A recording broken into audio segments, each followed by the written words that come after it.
Bismillahirrahmanirrahim. Alhamdulillahilladzi anzala ala 'abdihil kitab. Asyhadu an la ilaha illa huwal azizul wahhab. Wa asyhadu anna Muhammadan 'abduhu wa rasuluhul mustaghfirut tawwab. Allahumma shalli wa sallim alaihi wa ala al-ali wal ashab. Wa nas'alu salamata minal adabi wa su'il hisab. Amma ba'du. Ikhwati wa akhwati rahimakumullah. Assalamualaikum warahmatullahi wabarakatuh.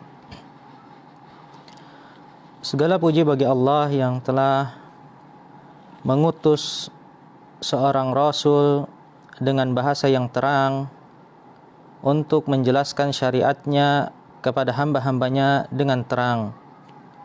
Wa ma arsalna mir rasulin illa bilisani qaumihi liyubayyina lahum.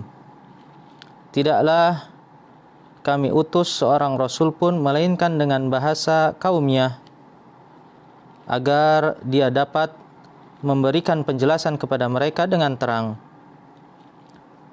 Dari ayat tersebut bisa kita pahami bahwasanya di antara sifat seorang Rasul adalah ketika dia berbicara maka ucapannya ini mudah dipahami, karena dia adalah imamul fusaha, pemimpinnya orang-orang yang fasih. Betapa tidak, karena tidaklah Allah memilih seorang wakil untuk menyampaikan risalahnya, melainkan wakil tersebut haruslah seorang yang fasih dalam berbicara. Karena setiap insan membutuhkan bimbingannya. Maka apalah jadinya jika seorang Rasul dia tidak pandai berkomunikasi, salah dalam memilih mufradat atau kosakata, kemudian tidak paham kaidah bahasa Arab, jika berbicara panjang lebar akan tetapi isinya tidak berbobot, maka tentulah seorang Rasul adalah orang yang cerdas dalam bertutur kata, karena hakikatnya dia merupakan penyambung lidah antara sang Khalik dan makhluknya. Cukuplah ucapan al-jahil mewakili sifat dari lisan manusia yang paling mulia di muka bumi, di mana beliau pernah mengatakan, lam yasma'in nasu bikalamin qattu. Tidaklah pernah manusia mendengar ucapan a'ammun naf'an, yang paling luas atau yang lebih luas manfaatnya, wala aqsadu lafdhan, dan lebih terarah lafadznya, wala a'dalu waznan, dan lebih tertata iramanya, wala ajmalu madhaban, dan lebih indah retorikanya, wala akramu matlaban, dan lebih mulia tujuannya, wala ahsanu mauqi'an, dan lebih baik penempatannya, wala ashalu makhrajan, dan lebih mudah pelafalannya, wala afsahu ma'nan, dan lebih fasih maknanya, wala abyanu fi fahwan, dan lebih jelas intisarinya, min kalamihi sallallahu alaihi wasallam, dari ucapan beliau sallallahu alaihi wasallam. Dan hal ini juga diakui oleh para petinggi ulama nahwu sekalipun.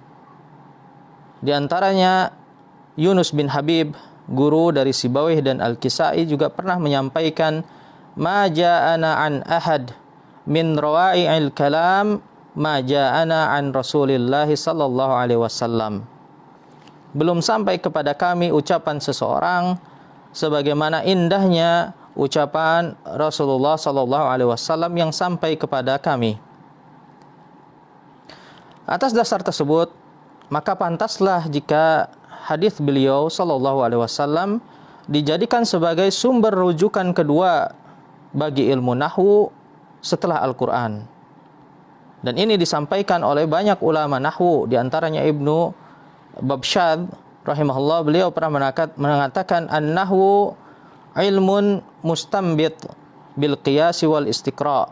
Bahwasanya nahwu itu adalah ilmu yang diperoleh dengan cara standarisasi, kemudian penelitian, min kitabillahi ta'ala wa kalamir rasul sallallahu alaihi wasallam wa kalami fusuha'il arab, yang mana dia bersumber dari kitabullah Al-Quran, kemudian hadis Rasulullah sallallahu alaihi wasallam, dan ucapan orang-orang Arab yang fasih.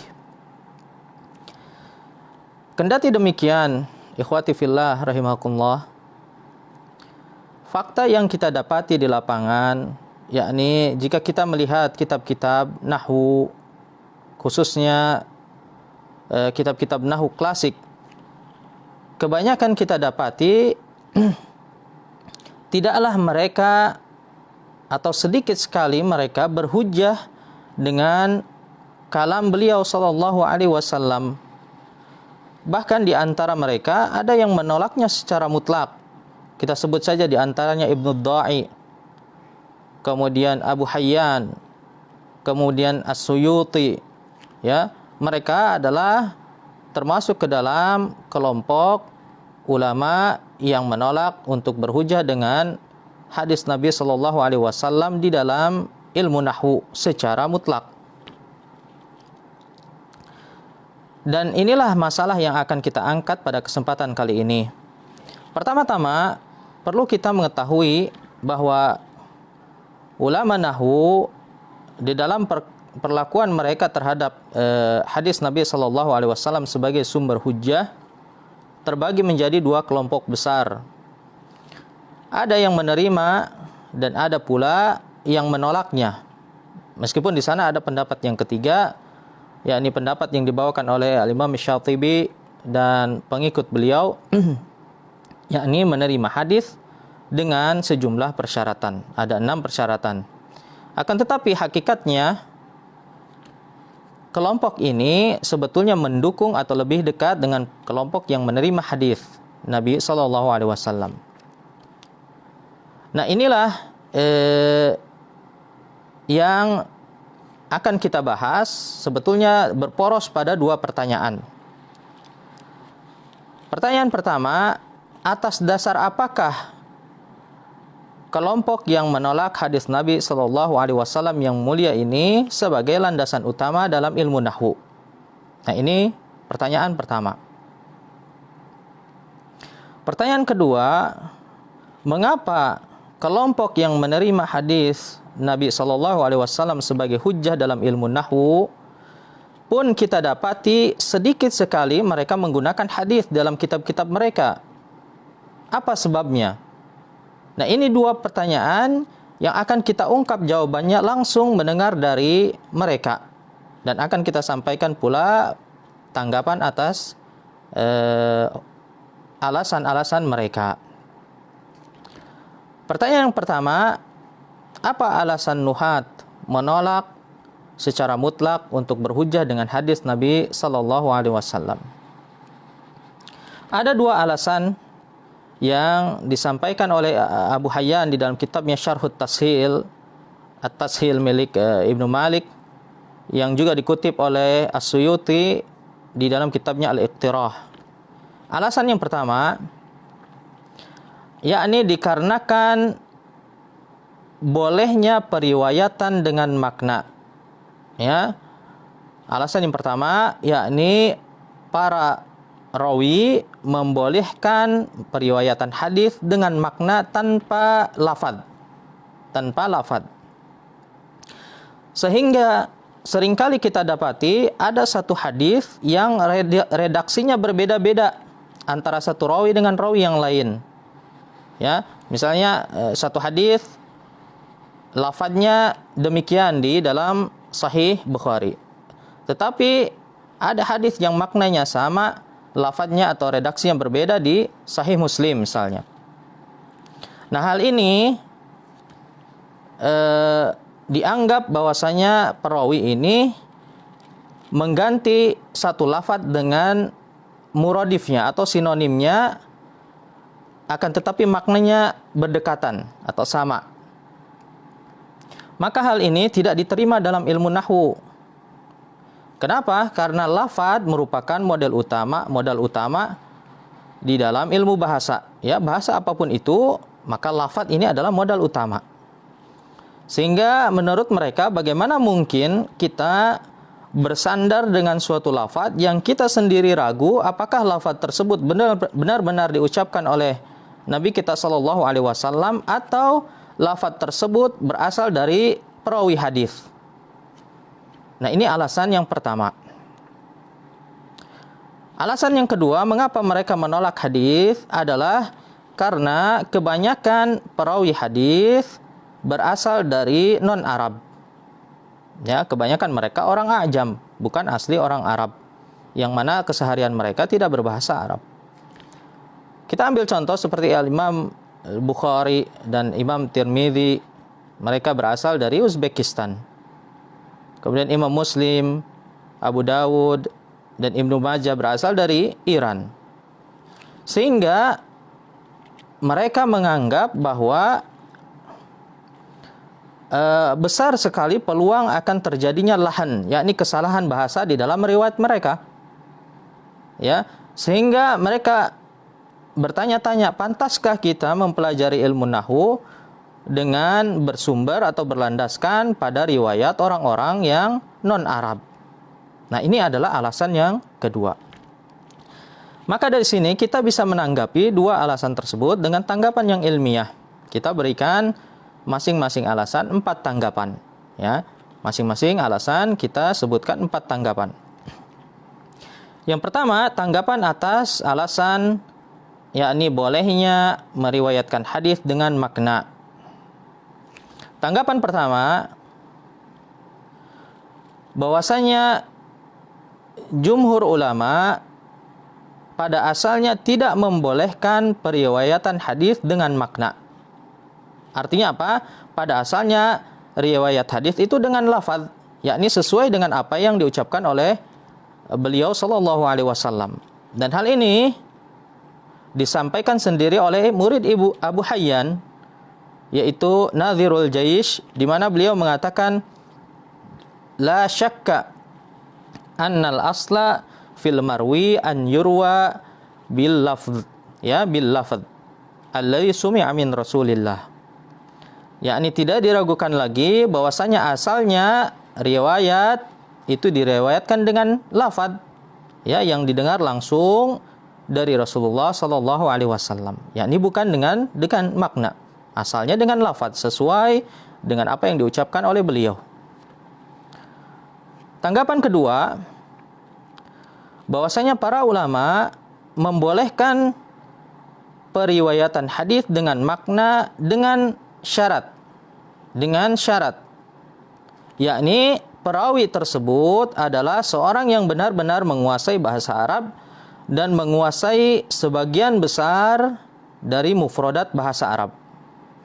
Sehingga dia tahu kapan lafaz ini bisa diganti dengan lafaz lain yang maknanya paling dekat. Jika dia tidak menguasai hal ini, maka periwayatan dengan makna tidak boleh. Ya, syaratnya harus terpenuhi. Dia mahir, dia pakar dalam bahasa Arab. Tanggapan yang ketiga, bahwasanya satu hadis muncul dengan banyak redaksi tidak selalu menunjukkan bolehnya riwayat dengan makna. Ya, kenapa? Karena boleh jadi Rasulullah SAW mengulang ucapan beliau dengan redaksi yang berbeda. Ya, untuk tujuan apa? Menjelaskan, kemudian menghilangkan kesamaran, sehingga ada perawi yang meriwayatkan dengan redaksi pertama, ada perawi yang meriwayatkan dengan redaksi kedua, dan seterusnya. Tanggapan yang keempat, yakni bolehnya meriwayatkan hadis dengan makna itu hanya terjadi ketika hadis tersebut belum dibukukan. Yakni sebelum ada Sahih Bukhari, sebelum ada Sahih Muslim, dan seterusnya, maka boleh periwayatan hadis dengan makna. Adapun setelah semua hadis ini dibukukan, maka seluruh ulama bersepakat tidak membolehkan periwayatan hadis dengan makna. Yakni tidak boleh mengubah lafaz hadis setelah dibukukan. Nah, ini adalah 4 tanggapan dari alasan mereka yang mengatakan bahwa periwayatan berhujjah dengan hadis itu ditolak atau tidak diterima karena boleh meriwayatkan dengan makna. Sekarang alasan yang kedua, bahwasanya hadis itu tertolak karena apa? Karena kebanyakan perawi itu berasal dari non-Arab. Sehingga ada peluang terjadi apa? Terjadinya kesalahan. Terjadi kesalahan bahasa. Maka kita berikan 4 tanggapan juga. Tanggapan yang pertama, jika yang dimaksud adalah kesalahan i'rab di dalam hadis, maka kata Ibnu Thayyib ya, di dalam kitab Faidun Nashr, beliau mengatakan tidak pernah didapati kesalahan i'rab di dalam hadis-hadis, terutama hadis sahih. Ya, di dalam hadis sahih itu tidak ada kesalahan i'rab. Kemudian yang kedua, seandainya pun ada lafaz hadis yang dianggap salah oleh sebagian ahli bahasa, ya, maka ketahuilah bisa jadi ia diterima oleh sebagian kaum Arab atau digunakan oleh sebagian kabilah Arab. Karena apa? Karena terkadang Rasulullah SAW itu bersabda kepada kabilah tertentu dengan bahasa mereka. Dengan bahasa mereka. Maka boleh jadi bahasa ini adalah bahasa fasih. Akan tetapi ya tidak masyhur. Dan itu mungkin terjadi. Kemudian tanggapan yang ketiga, jika hadis ini tertolak dikarenakan perawi yang berasal dari non-Arab, maka ketahuilah bahwasanya sebagian penyair itu juga berasal dari non-Arab. Ya, sebagian penyair berasal dari non-Arab. Akan tetapi kita dapati syair-syair mereka diterima sebagai hujah tanpa pilih-pilih, semuanya diterima. Ya, begitu juga dengan kebanyakan ulama nahwu juga berasal dari non-Arab. Sebut saja Sibawayh, imamnya ulama nahwu berasal dari Iran. Kemudian Akhfash berasal dari Irak, ya, yang mana mereka dalam kesehariannya pun tidak menggunakan bahasa Arab. Mereka gunakan bahasa Persia. Ya, tapi mereka, kenapa mereka menempati posisi tertinggi dalam ilmu nahwu, akan tetapi hadis Nabi SAW ditolak dengan alasan apa? Perawinya adalah non-Arab. Ya, maka di sini tentu tidak objektif. Tidak objektif. Dan tanggapan yang keempat, umumnya orang non-Arab seperti kita, mereka lebih mutkin dalam hafalan daripada orang Arab. Ya. Ketika mereka mendapatkan suatu lafaz yang berbahasa Arab dari guru-guru mereka, maka mereka akan terus menghafalnya, menjaganya supaya tidak lupa. Kenapa? Karena kalau sampai lupa, mereka tidak bisa mengganti dengan lafaz yang lain karena penguasaan mufradat mereka sangat terbatas. Ya, berbeda dengan orang Arab, boleh jadi ketika dia lupa, dia ganti dengan lafaz yang sama, lafaz yang berbeda dengan makna yang sama. Ya. Karena penguasaan mufradat mereka sangat banyak.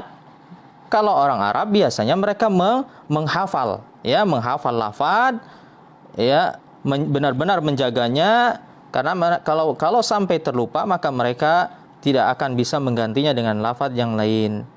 Ya, maka dari sini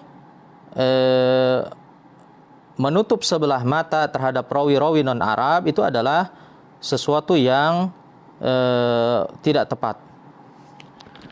Nah, dari sini alhamdulillah sudah terjawab mengapa sebagian nuhat menolak untuk berhujah dengan hadis, dan telah kita berikan tanggapan. Sekarang masih tersisa satu pertanyaan. Meskipun sebagian nuhat menerima pendalilan dengan hadis di dalam ilmu nahwu, akan tetapi kita dapati di dalam kitab-kitab mereka sedikit sekali mereka menggunakan hadis. Ya, jika kita bandingkan dengan syair tentu sangat jauh sekali perbandingannya. Apakah sebabnya? Nah, di sini akan disebutkan 6 sebab mengapa ulama nahwu terdahulu jarang menggunakan hadis untuk contoh-contoh kalimat atau untuk sebagai istishhad, yakni berhujjah, ya, di dalam suatu kaidah nahwu. Alasan yang pertama, hal ini dikarenakan minimnya pengetahuan nuhat, yaitu ulama nahwu, terhadap hadis. Karena memang hadis ini bukan bidang mereka. Sehingga mereka lebih memilih syair karena memang mereka lebih menguasainya. Ya, mereka menghafalkan syair-syair, bahkan tidak sedikit ulama nahwu, ya, nuhat itu juga syu'ara, minasyu'ara. Mereka juga para penyair. Ya, karena ketika dahulu sastra dengan bahasa itu adalah dua hal yang tidak bisa dipisahkan. Sehingga mereka lebih familiar dengan syair daripada hadis. Ini alasan yang pertama. Alasan yang kedua, bahwasanya pada masa itu, yakni generasi awal ulama nahwu, belum ada pembukuan hadis. Belum ada pembukuan hadis. Yakni belum ada kitab sahih, belum ada kitab jami', ya, belum ada kitab sunan. Sehingga sulit bagi mereka yang tidak mendalami ilmu hadis untuk mengumpulkan hadis-hadis tersebut. Ya, demikian juga kitab Al-Muwatta ketika itu belum masyhur, ya, belum populer. Tidak seperti Al-Qur'an, tidak seperti apalagi hadis, syair-syair, ya, itu sudah ada sejak zaman jahiliyah. Sudah ditulis, kemudian dipajang di dinding-dinding Ka'bah yang disebut dengan mu'allaqat. Ya, syair-syair waktu itu sudah dicatat. Adapun hadis belum. Ya, sehingga wajar saja mereka lebih memilih syair. Kemudian alasan yang ketiga, adanya kemiripan antara hadis dan Al-Qur'an dari sisi redaksi. Ya, ada kemiripan. Di mana keduanya ini sama-sama wahyu. Yang mana keduanya diturunkan dengan sebaik-baik bahasa, dengan uslub yang paling sempurna, maka para ulama nahwu mencukupkan diri dengan Al-Qur'an saja. Ya, karena apa yang mereka butuhkan dari hadis sudah terwakili oleh Al-Qur'an. Sehingga mereka tidak perlu mungkin repot-repot mencari dalam hadis. Ya, sudah diwakili dalam Al-Qur'an. Alasan yang keempat, maka sejatinya mereka menyampaikan, memberikan contoh sebagaimana guru-guru mereka memberikan contoh. Ya, inilah metode tradisional yang begitu kuat mengakar hingga detik ini. Karena memang buah itu jatuh tidak jauh dari pohonnya. Gaya murid mengajar sebagaimana gaya gurunya mengajar, ya, meniru gaya gurunya. Jangankan hal itu, kita lihat saja contoh kalimat daraba Zaidun Amron hingga detik ini ada. Dan ini sudah ada sejak ratusan tahun yang lalu. Ya, tanpa kita sadari kita pun mengajarkannya kepada murid-murid kita, kepada anak-anak kita. Maka kita dapati para ulama nahwu banyak berhujah dengan syair karena demikianlah mereka diajarkan oleh guru-guru mereka. Ya. Dan kita dapati juga demikian para penerusnya menggunakan metode yang sama. Alasan yang kelima,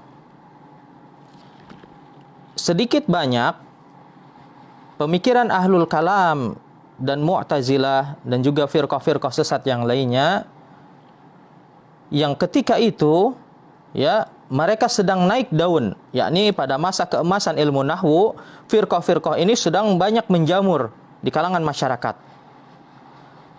Sehingga pola pengajaran mereka ini, ya, berpengaruh terhadap pola pengajaran ilmu nahwu. Di mana kebanyakan firqah-firqah ini menghindari hadis atau menolak hadis. Sehingga hal ini juga berpengaruh terhadap terhadap ilmu nahwu. Ya, di dalam ilmu nahwu sedikit sekali menggunakan hadis. Kemudian alasan yang terakhir, yang keenam, ada banyak ulama nahwu yang mengutip ungkapan-ungkapan dari hadis Nabi SAW akan tetapi tidak secara sharih, tidak secara terang-terangan. Ya, dan banyak pembaca yang tidak menyadari hal tersebut, bahwa sejatinya di sana banyak sekali perkataan Rasulullah SAW. Sebagai contoh, sebagian dari kita mengira bahwa di dalam kitab Sibawai itu tidak terdapat hadis hanya kecuali kurang dari 4 hadis saja. Akan tetapi para ulama zaman sekarang kemudian menemukan lebih dari 13 hadis di dalam kitab Sibawai. Akan tetapi beliau tidak menyebutkan secara terang-terangan bahwa ini adalah ucapan Rasulullah SAW. Maka boleh jadi di kemudian hari ketika para ahli hadis mengkaji kitab Sibawai akan didapati banyak sekali kalam Rasulullah SAW di dalamnya. Nah, sekarang alhamdulillah sudah banyak ulama nahwu yang merombak kitab-kitab mereka. Ya, mulai dari abad ke 6-7 Hijriah, 6 atau 7 Hijriah, banyak sekali dilakukan pembaharuan dari model klasikal yang dibawakan oleh para pendahulu mereka. Ya, di mana sudah mulai banyak sejumlah ulama mutaakhirin yang memasukkan banyak hadis di kitab-kitab nahwu mereka, ya, sebagai landasan hukum. Kita ambil contoh seperti Al-Imam As-Suhaili, ya, tahun 500-an Hijriah. Kemudian Ar-Radhi, ya, 600-an. Kemudian Ibnu Malik, Ibnu Hisham, Ibnu Aqil, dan seterusnya. Ini adalah termasuk ulama-ulama yang banyak berhujjah dengan hadis, ya. Kemudian satu hal yang perlu kita ingat, bahwasanya penolakan kebanyakan nuhat terhadap hadis sebagai hujjah dalam ilmu nahwu tidaklah langsung menjatuhkan mereka ke dalam firqah sesat di dalam akidah. Melainkan kita perlu meng-cross check terlebih dahulu, kita perlu tabayun, ya, karena di sana ada sejumlah alasan yang tidak memasukkan, ya, mereka ke dalam firqah tersebut. Dan kita perlu berhati-hati dalam hal ini. Karena menganggap seseorang termasuk ke dalam kelompok sesat adalah perkara yang besar. Tentu kita perlu berhati-hati. Terlebih lagi orang tersebut adalah ulama yang banyak berjasa terhadap umat ini. Ya, kita perlu hati-hati. Ya, kita cross check dulu apa alasannya. Ternyata ada banyak alasan yang tidak berkaitan dengan hal akidah. Ya, bisa jadi karena mereka tidak mengetahui atau tidak mendalami ilmu hadis. Bisa jadi hadis itu belum dibukukan, ya, bisa jadi itu yang didapatkan dari guru-guru mereka, ya, banyak hal yang melatar belakangi mengapa mereka tidak menggunakan hadis. Boleh jadi mereka mencukupkan diri dengan Al-Qur'an, ya, dan seterusnya. Dan terakhir tetap perlu kita yakini bahwasanya Nabi Muhammad SAW merupakan makhluk yang paling fasih yang pernah ada. Dan ucapannya ini, ucapan beliau SAW bisa dijadikan sebagai sumber hukum, tidak hanya dalam hukum syar'i, tetapi juga di dalam ilmu nahwu. Namun maaf jika ada kesalahan, hanya sedikit yang bisa saya sampaikan. Semoga berkenan. Wassalamualaikum warahmatullahi wabarakatuh.